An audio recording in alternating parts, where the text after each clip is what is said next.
ផ្លូវទៅឆ្ការខេត្តវាសាទឹក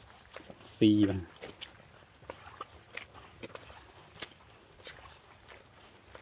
ផ្លូវនេះខូចទី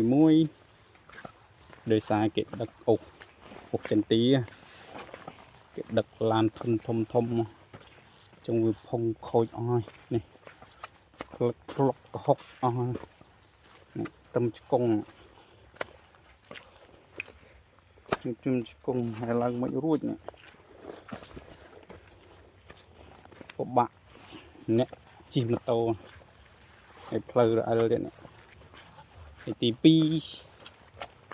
ទឹកបាទទឹកភ្លៀងហូរច្រោះស៊ីជ្រៅទៀតជិះម៉ូតូមិនកាច់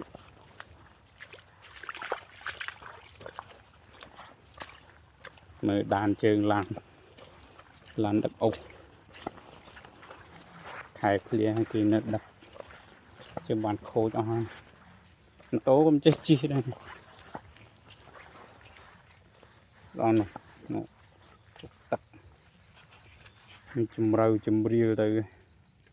ទីខ្ទាំអស់ហើយផ្លូវ